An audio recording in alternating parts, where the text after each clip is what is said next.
bisanzwe uburundi nuko nibaza yuko bataraha valeur abantu bagira ibintu vy'imico n'akaranga k'abarundi sino bagerageza abarundi twagerageza ariko igihe babonye yuko dukwiye kuronka droit d'auteur ndibaza yuko abazokrasa umwe ku vyo yakoze bazobona akamaro abarundi bafitiye leta na cyane cyane kubera iyi ni message dutanga ku barundi bigafasha abantu benshi urabiye namwe y'amasinema arafise leçon. Yes, twababwiye ko ari iteka ni n'umunezero ntangere kuko twamaze kwishikira muri ca kibanza ciza ca kibanza kiriko kirakorerwamwo ibintu vyiza ibintu biteye igomwe cyane. Ndi kumwe rero na bamwe mu barongozi ba GFS aho bari baramutse uyu munsi batwereka isanamu yabo nshasha, isanamu yabo iteye igomwe nako murantu ngireresi iteye igomwe, iyo nayo si yindi ni reresi bise intwari z'urukundo. Yes, ndabona rero nkuko mubona tugenda uku tugira mu buryo gira ngo tangura mwidondora bariko baradukurikirana. Kazina kanje nitwa Nduwimana Natasha. Musanzwe mujejwe iki muri GFS? Njejwe ndi umusecrétaire, njejwe ikigega. Ego. Sawa, ndabona hariho n'undi muntu ngaha berewe cyane gose. Mabuja, mwe kwidondora bariko baradukurikira. Ego merci. Je nkaba nitwa Nshimirimana Medi Meshu, nkaba ndicegera cy'utwara GFS. Icegera cy'utwara GFS, ariko ndizeye yuko iyi sura si rya mbere muyibonye. Muratubwira muri commentaire. Hakurya Mabuja, ndagize yambo. Yambo cyane. Kwidondora bariko baradukurikirana. Ego nitwa Nduwimana Faustine, nkaba ndi umuhanuzi muri GFS. Yes, tutarandiriye rero reka mpere kuri secrétaire. GFS imaze igihe kingana gute itanguye? Bon, GFS iramaze à peu près 5 ans. Ubu l'an 2020 tugiye kwiza 5 ans. Ego kuko twatanguye yiswe GFS l'an 2015. Ego ubu tugiye turaba muri 5 ans. Yes, kuko yabaye agré muri janvier. Ego l'an 2015. Ego. Usanzwe ari icegera cy'urongoye GFS, namwe mwoshobora kutubwira mbega imigambi GFS yari ifise mu ntango mubona mwarayishitse ko nimba mutarayishika ko hasegaye iki? Urakoze kumbaza ico kibazo. Umugambi twadufise muri GFS mbere n'igihe kwari kugira itera imbere n'abarimwo batera imbere. Rero gushikisa ha turamaze kugira intambwe, twarungutse abakinyi benshi, ubunye turagira ama production meza asumba uko vyatanguye biri.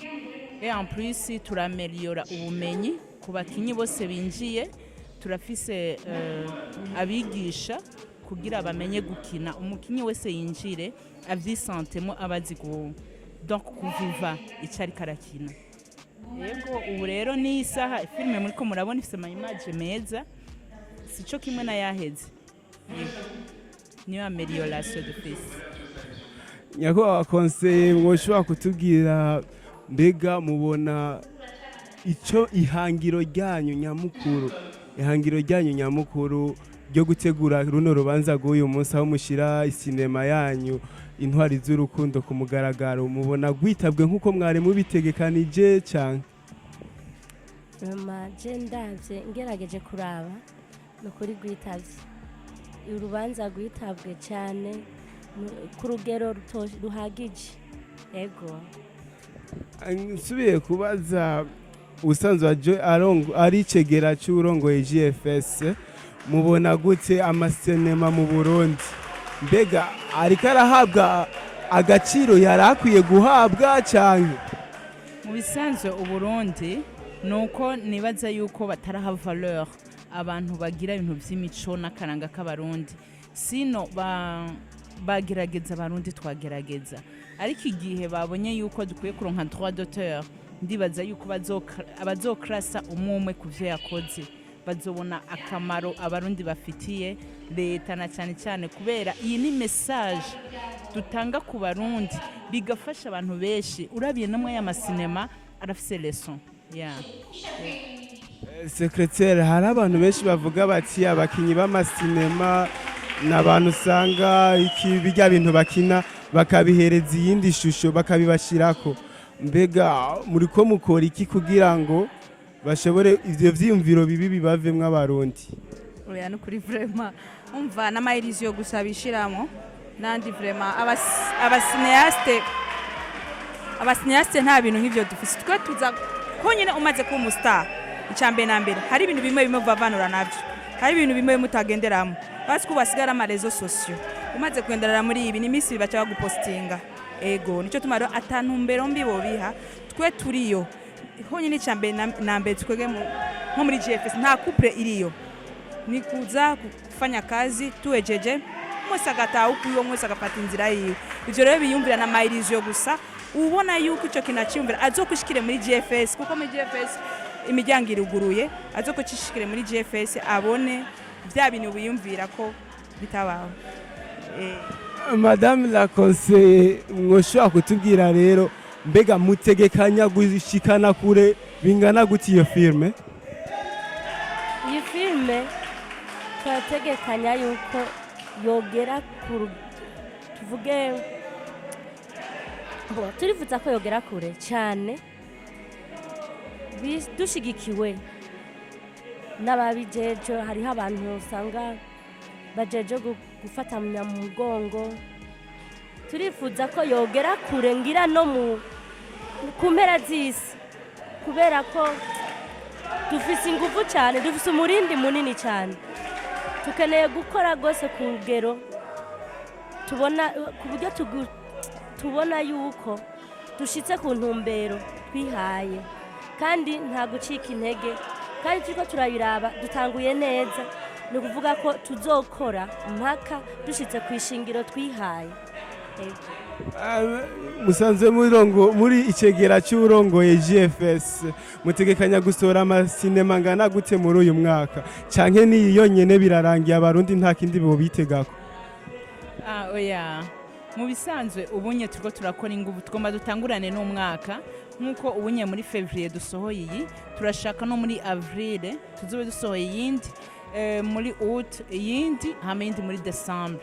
Uko niko calendrier imeze kubera ivyuma turavyifitiye, si ibintu tuja gukodesha cyangwa iki, aba producteur turabafise, en tout cas turashoboye muri make.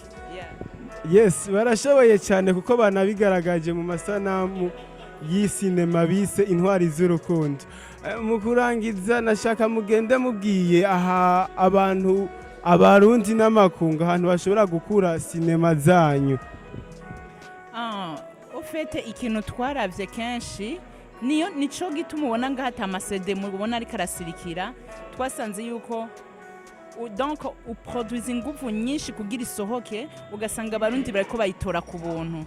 Twaciye twiha umugambi yuko tuzoyishira ku masite, turafise chaîne ya YouTube yitwa Homewood TV, uyikeneye aragenda agatelecharge akayironka, hama utabishoboye nawe nta kundi ntidushobora gukorera ubusa pasi natwe duproduise ingufu. Niko bimeze. Reka ndabashimire cyane kubona mwiguye mu kama kakanya ndanabakeza. Ikindi naco mwari mwaberewe mwese, ngira ngo muri GFS ikintu cya mbere mubanza gukora no kubegwa kwanza.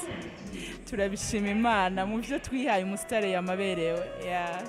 Sawa, akajambo kamwe rero kuri Kiyago Media TV. Turashimiye cyane Kiyago Media TV yo yashimye kuza kugira imenye ivyo dukora, tukabatumira kandi muzoze murabe ivyo dukora turi kuri terre, niho muzoronka message muha n'abarundi, kubera nibaza yuko mwaje ngaha mushaka yuko natwe muduteza imbere, mwaje kubera mwadukunze, mubandanye musupporting ibintu vyacu. Turabashimiye. Yes, murakoze cyane bakunzi ba KMTV nkuko mwabibonye. Twari kumwe n'abantu beza, abantu basa neza nkuko bavyivugiye bati muri GFS intumbero ya mbere no kubegwa, hama bakigisha urwaruka rw'Uburundi n'urw'amakungu yose. Murakoze rero, ndabibutse yuko mwobandanya mugira vya bindi mwitwa intwari, ni mu intwari z'urukundo ahubwo mu intwari za Kiyago Media TV. Ciao ciao ciao.